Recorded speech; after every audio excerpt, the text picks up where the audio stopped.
Tanner Houck's worst start of the year, the Red Sox having absolute meltdowns of innings.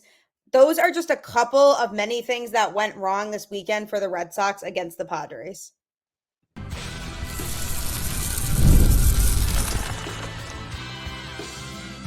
You are Locked On Red Sox, your daily Boston Red Sox podcast.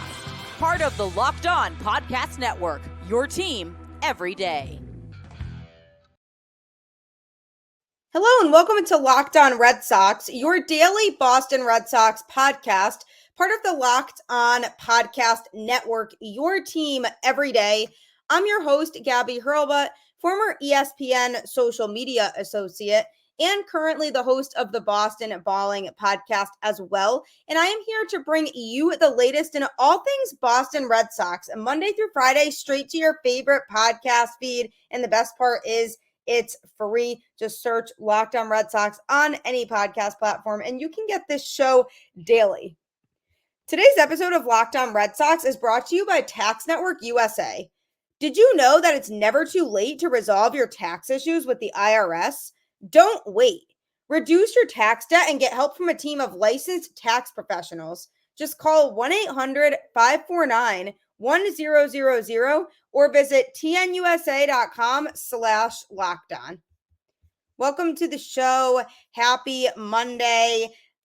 Today is a tough one in terms of the Red Sox performance over the weekend. If you are new to this show, I always say this is the show where the reactions are very based on my emotions. And if you are anything like me, then it means your mood is determined by whether the Red Sox win or lose. So that is exactly how it is. And luckily, the Red Sox did redeem themselves a little bit by grabbing a win on Sunday and avoiding getting swept. But what exactly went wrong in this weekend series at home versus the Padres? We're going to be going over all of that today, as well as talking about the surprisingly best starting pitcher in the series and the fact that he deserves some credit for that, and also talking about a pitcher who made his major league debut in this weekend series. So lots to talk about today, but to start off, this Red Sox team had been playing very good baseball lately over the last few weeks, and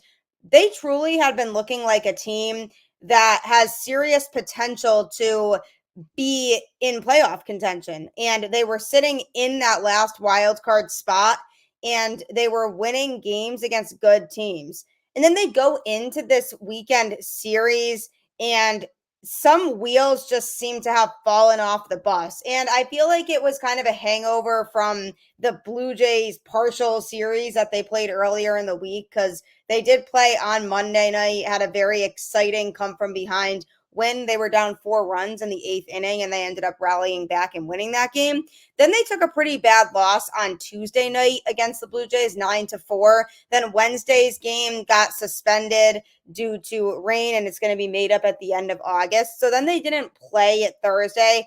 So then going into this weekend series, my hopes were that they would be able to show up against another good team. This Padres team has been playing good baseball as well. They are over 500, and I wanted to see the Red Sox go in there and take care of business. And that is not what they did over the weekend. And it felt like they just were so many steps behind the Padres. And it wasn't even like it was a problem for the whole game in these games, because the beginning of the series, the first game on Friday night, the Red Sox lost that game 9-2. And the thing is, Nick Pivetta was pitching, and he, for the most part, was cranking through the first few innings. He looked awesome. And then the 5th inning hit, and everything just completely fell apart for him. The Padres scored 9 runs just in that one inning. And that was all the scoring that they did for the entirety of the game to get that 9-2 win. So it's not like they were doing much damage the rest of the game. They just scored a bunch of runs in that one inning. And it was very odd and very much not the level of play that we need to see from this Red Sox team. And Nick Pivetta has definitely been overall pretty good this year. I mean, he's by no means a high-end starter in this rotation. He's more of a consistent number 3 type of guy, but generally he's been pretty good. And he does have the problem with giving up the long ball, but he, for the most part, has produced quality starts, and he's been able to get the job done when needed. But for whatever reason, the wheels just completely fell off the bus on Friday night. The Red Sox had just an absolute mess of an inning. And when you go down by that much and a team scores 9 runs against you in 1 inning, that's tough to come back from. So I knew the game was kind of a wash when that all took place, when they scored those runs. Rafael Devers did hit a home run in that game, which he has been doing quite a bit of lately. He's on this home run tear right now. He did hit another one on Sunday when the Red Sox won the game. But the funny thing is, it's one of these things where the Red Sox knew this game was a wash after that 9-run inning. And Nick Pivetta only lasted 4 innings because he gave up 7 hits and 5 earned runs. And then Greg Weissert came in for an inning and gave up the other 4 earned runs. And then it's almost foolproof at this point that Chase Anderson comes into games for the Red Sox when they know that it's over and they're losing that game. And the benefit to having him out there is that he can eat innings. I mean, he is not a great reliever, and that's why the Red Sox and Alex Cora have been putting him into games late when the Red Sox know they're not going to win that game, because why would he waste their better arms in games like that? So as soon as I saw that Chase Anderson was coming into the game, I was like, okay, clearly the Red Sox know this game is over. So that was rough. That game was just very much not ideal.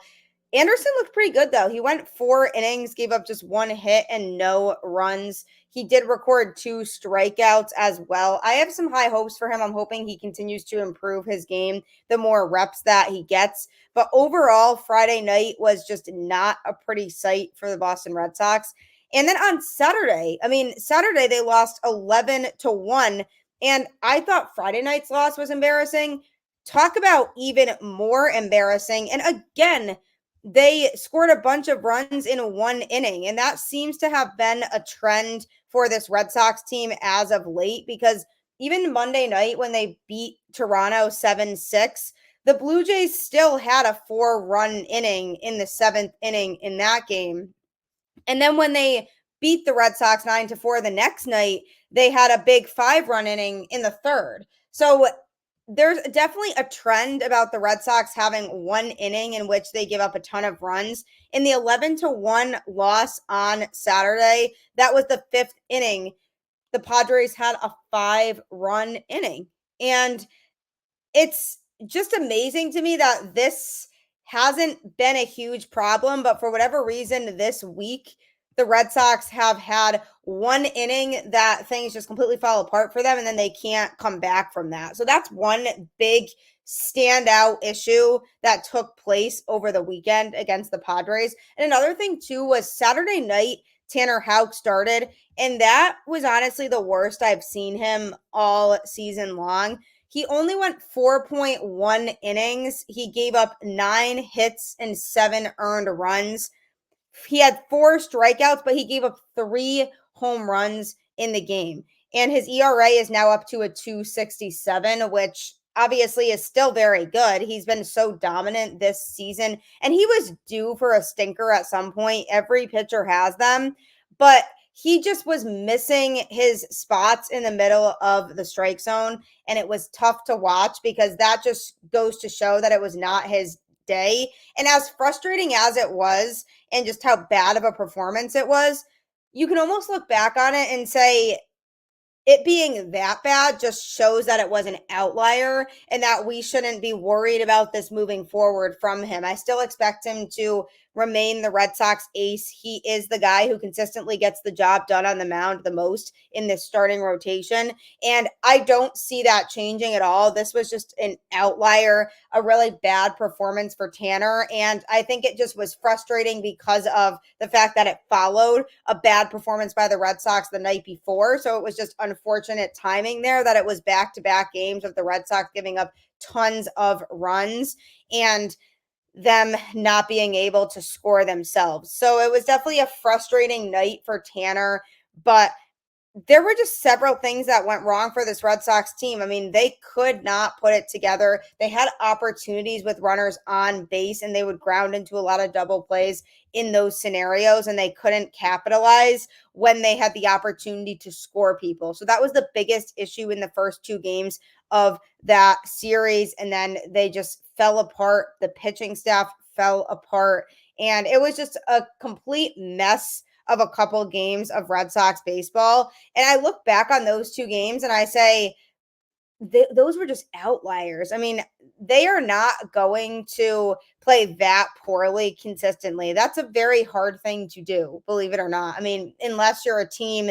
like the White Sox this year, maybe, who just are abysmally bad, then maybe you expect these kinds of losses regularly. But with how well this Red Sox team lately has been playing in general, they're starting to mesh and they're starting to figure things out. So I would be hard pressed to jump to conclusions that this is how it's going to be. Was it very frustrating? 100%. Were there many different things that went wrong? Yes. For whatever reason, the Red Sox need to figure out how to not crash and burn in one inning of each game, because all of that damage that they let up in these last few games over the course of the week was too much damage that they couldn't come back from. So that is something that needs to change and that they need to figure out. I expect Tanner Houck to bounce back in his next start. Pivetta, not as confident, but again, he doesn't need to be a top of the rotation guy, especially when they have Houck and Cutter Crawford at the top of the rotation, who both have generally been pitching well.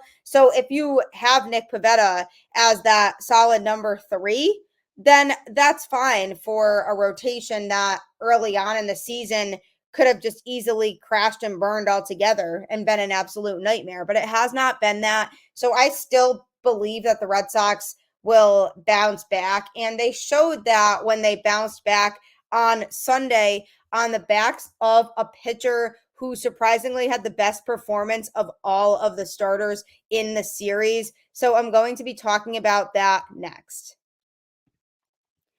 If you're looking for a fun way to play daily fantasy sports, you should check out PrizePicks today. PrizePicks is America's #1 daily fantasy sports app with over 5 million active members.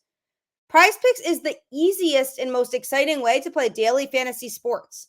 Unlike other apps, on PrizePicks, it's just you against the numbers.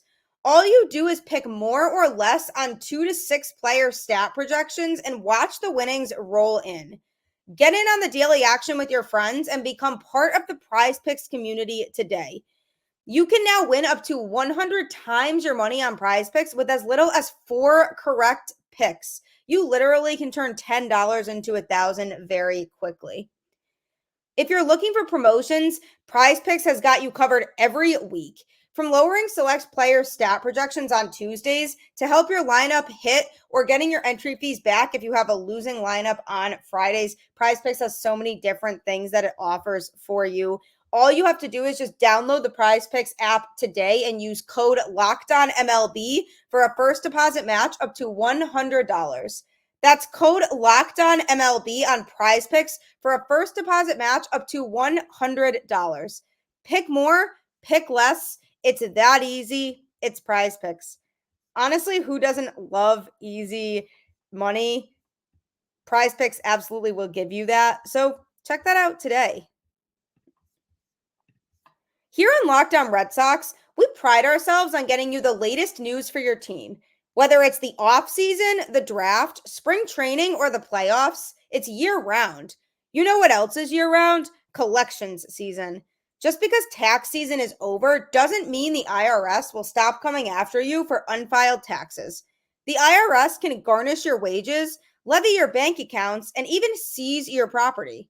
Don't let the IRS target you. Let the licensed professionals and tax experts at Tax Network USA go to bat for you.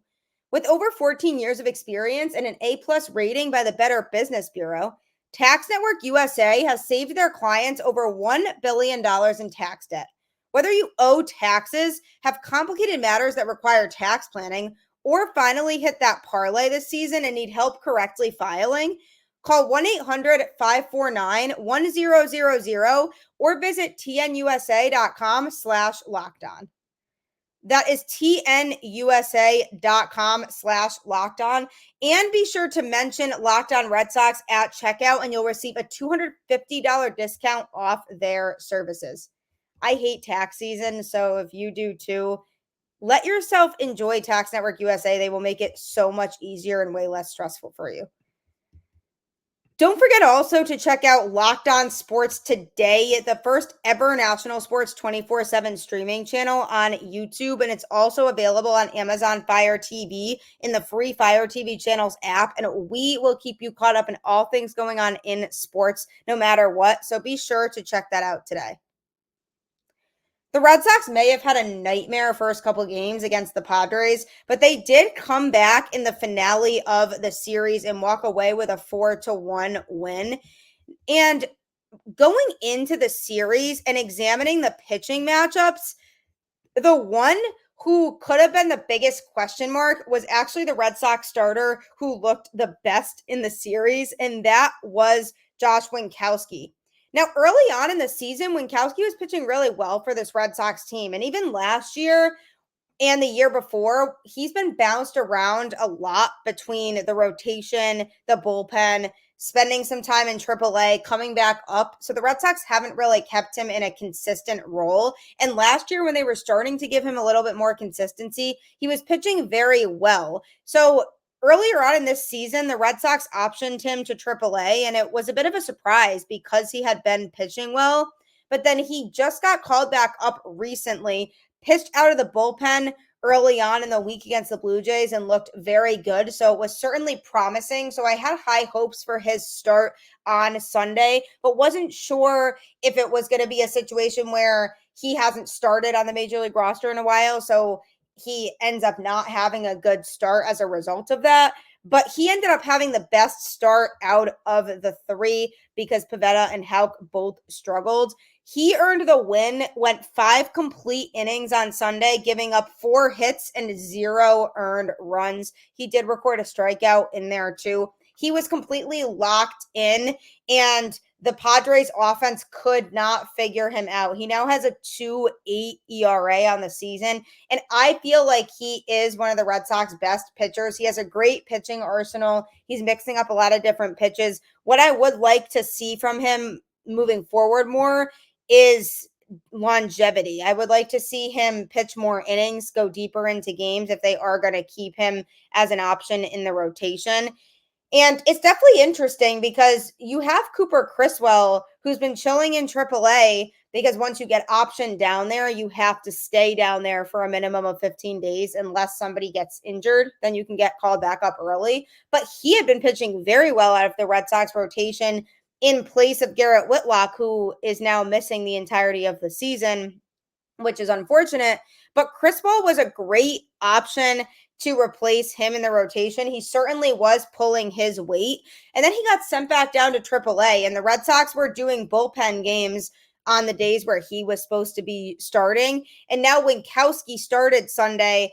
Brian Bayo did have his next start moved. He's scheduled to start on Wednesday of this week because he has been struggling lately. And I think the Red Sox are hoping that him having a little bit more time in between starts this time, he could hopefully work out some of his issues that he's having mechanically. So we'll see how that goes. But Winckowski making the start on Sunday makes me feel like the Red Sox might be seriously considering him again for the rotation, because during spring training this year and before the season started, they hadn't really defined their 4th or 5th starters yet. There was no specificity about Tanner Houck or Garrett Whitlock being in the rotation. The Red Sox hadn't come out and actually said that that was going to be a thing. And we only knew for sure that Bayo, Crawford, and Pivetta were going to be in the rotation. And then it kind of left the other couple spots up for grabs. And there was a conversation for the longest time about Josh Winckowski potentially having that fifth spot in the rotation. And then the Red Sox decided they would prefer to use him out of the bullpen. So that's kind of where he stayed and where he had been pitching. But to me, the fact that they had him start the game could mean that maybe they're trying to feel things out and see how he could be as a starter. And I find that to be a little unfair to Cooper Criswell just because he has been in the rotation and he's earned his spot there.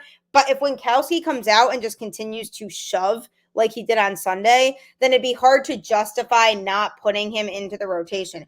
Or this could all be too deep into it, and it could literally just be that they just needed that fifth starter for Sunday, and that they're going to call Criswell back up soon, and then Winckowski's going to go back in the bullpen. That very much is a possibility. It could go either way, but regardless of what they do decide with Winckowski, I've been so impressed by his growth. He came a long way last year, and it's really showing and being put on full display now, how he has just been locked in and been consistent. And I'm excited to see his ability to, moving forward, contribute in whatever capacity the Red Sox do decide to put him in, whether that's pitching out of the rotation, pitching out of the bullpen.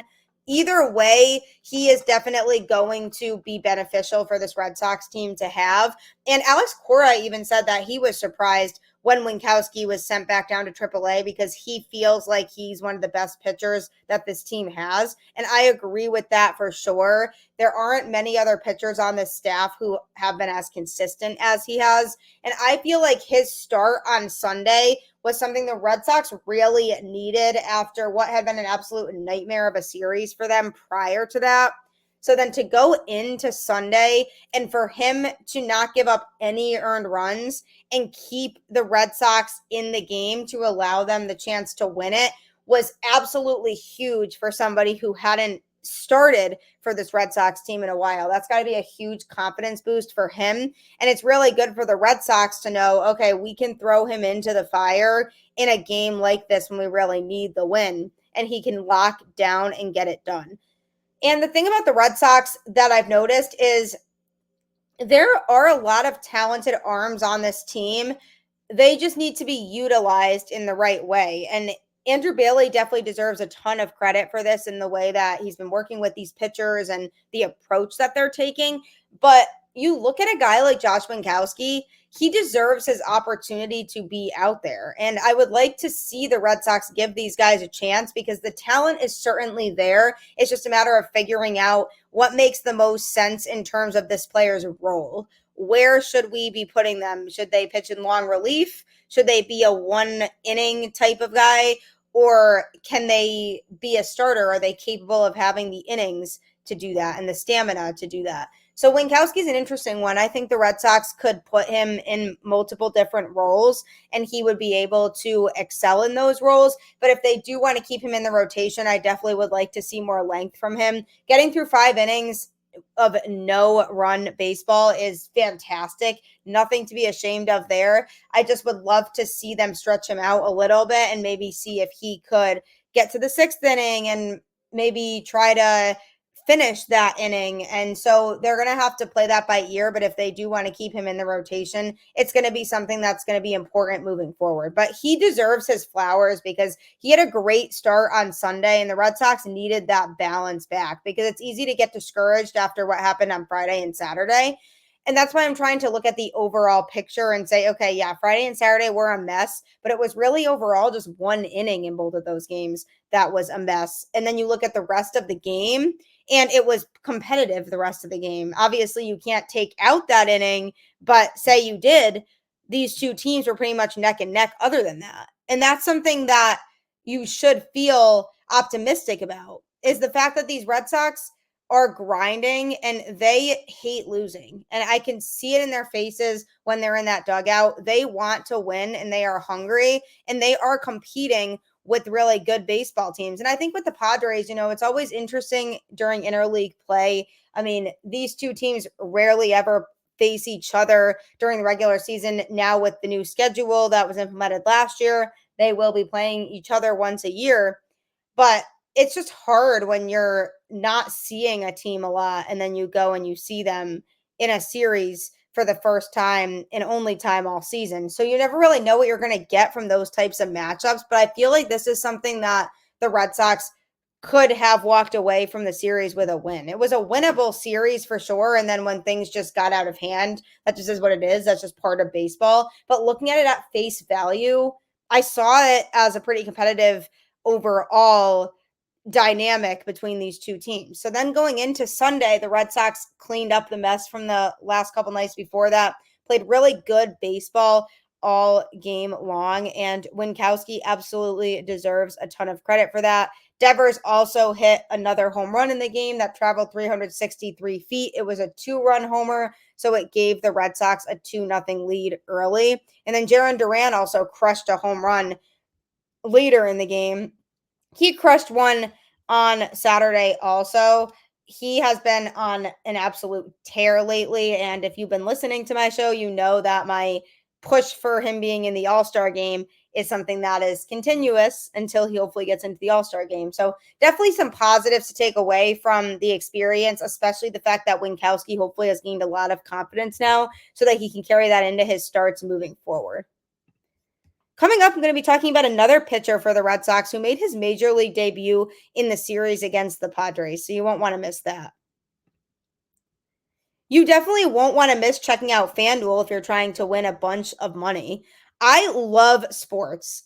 I love them so much that I never want them to stop.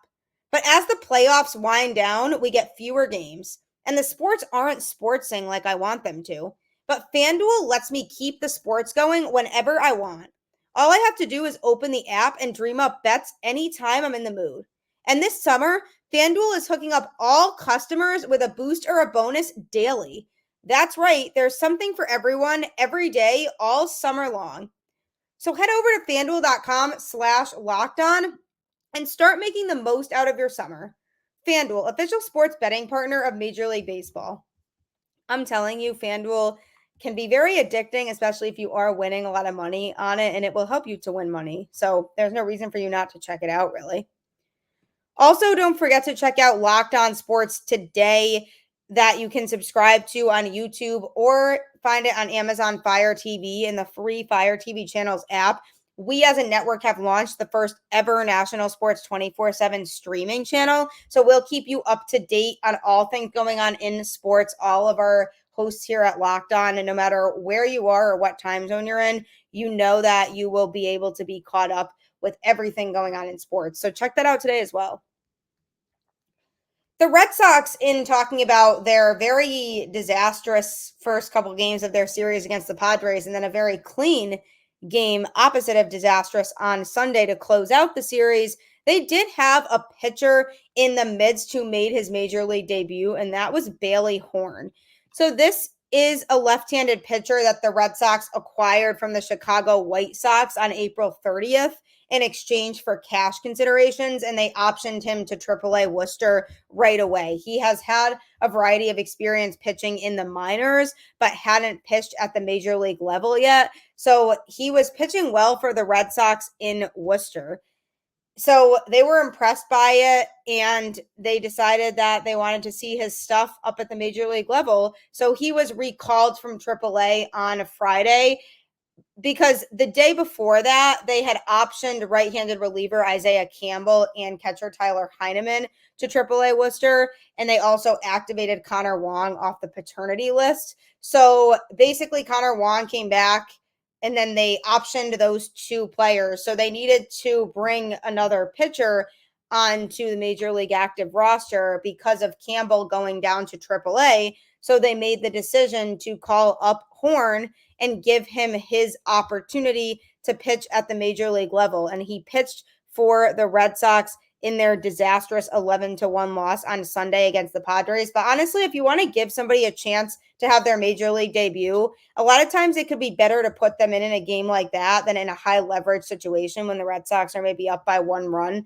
and there's traffic on the bases and somebody needs to come in and clean up the mess. You don't want to put a guy in that situation who's making his major league debut. So I don't really mind Alex Cora for letting that be the game that he made his debut. The Red Sox were not going to come back and win that game. So might as well just let him showcase what he can do in a game that's already out of reach. So he came in relief of Tanner Houck, on Saturday when it was just a disastrous start for Tanner. So Horn came in and pitched 2 2/3 innings, giving up 4 hits and 2 earned runs. He also struck out 2. He did give up 1 home run, but overall, he generally looked okay. I would have loved to see a little bit more from him. I think we just need to see him pitch more to know what he's going to actually be. But generally, he definitely had his struggles, but didn't look too disastrous. I would give it about a mediocre performance in his major league debut for this Red Sox team. He definitely has some good stuff, though. I mean, his fastball velocity is very good. He can go up to 97 there, which will serve him very well. He can throw strikes with it, which was good. He definitely had pretty good command when he was out there on Saturday, which I really liked to see. So he also has a cutter that he throws. The Red Sox have definitely been encouraging him to throw that more often because when he was throwing that in Worcester, he allowed only 3 earned runs in 16 innings. That's a 1.69 ERA. And opponents batted just 167 against him. He struck out 19 batters and walked 9. So he was having a ton of success at the AAA level, and that was because he was mixing his cutter in and not just relying too heavily on his fastball. And the Red Sox obviously saw the numbers and said, let's give him a chance up in the majors. He also has a sweeper available and a slider that kind of provides a different look and can throw off opposing hitters. So the biggest thing that stands out about him is that he does have a variety of pitches. If you have 4 pitches in your back pocket that you can throw, that'll help you to be a lot more successful. And that's something that comes with growth of a pitcher, is developing more pitches to use in your arsenal to be able to last longer in games that you throw in. And I think a lot of him coming into Saturday's game could have been nerves. And again, he did not pitch badly at all. I mean, giving up just 2 runs over 2.2 innings is pretty good. And, obviously, we should be expecting that he might take a little bit of time to adapt to pitching in an environment like Fenway Park and having that pressure of pitching at the major league level. But the good thing is he definitely has that foundation. He has the potential to pitch very well because he has a lot of different pitches that he utilizes, which is so important to successful pitchers. I mean, look at Tanner Houck. Even last year, he only really relied heavily on 2 pitches, his fastball and his slider. And his slider still is his best pitch, but he's added a couple other pitches to the mix now. And that's what's allowed him overall to be as dominant as he has been this year. He's been able to pitch a lot deeper into games, and he utilizes more pitches every time he is out on the mound, and he's attacking that strike zone. And I really like this version of him. And I think Horn definitely deserves a chance for sure. I liked what I saw when he was out there in terms of the stuff that he can bring to the table. And I like the fact that his fastball velocity is up, because those are all key aspects to being a successful pitcher. So he definitely can be. I just think he needs more time to be out there. And who knows if the Red Sox are going to keep him up or not. He might get sent back down to AAA. This could be just a temporary thing. But it is good that the Red Sox were able to get a taste of what he's like as a pitcher and know what to expect in terms of the types of pitches he's going to be throwing moving forward. So I definitely enjoyed watching him pitch overall. It's always nice getting new guys in there who we've seen or heard of maybe when they're in the system at one of the other lower levels and they're succeeding at those levels. It's nice to see them get their chance up in the majors. That's exactly what happened with him. The Red Sox liked his numbers down in AAA. So they said, let's give him a chance. Let's call him up. So they did. And hopefully he can keep this up, because it would be fantastic to be able to watch him pitch and have him be a secret weapon for the Red Sox out of this pen moving forward. But either way, let's hope they bounce back this week from those 2 really bad performances. I'm hoping that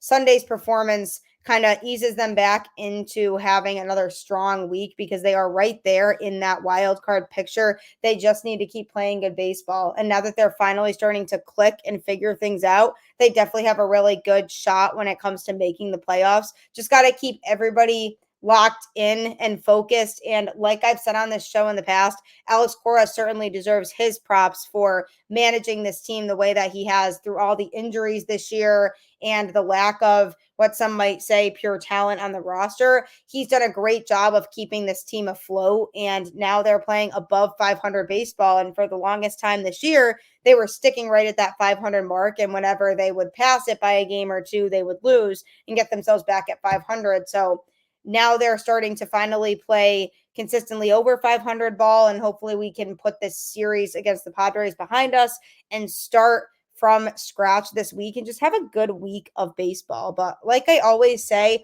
you can do your job in that by keeping the faith. Go Red Sox, and I will catch you on the flip side.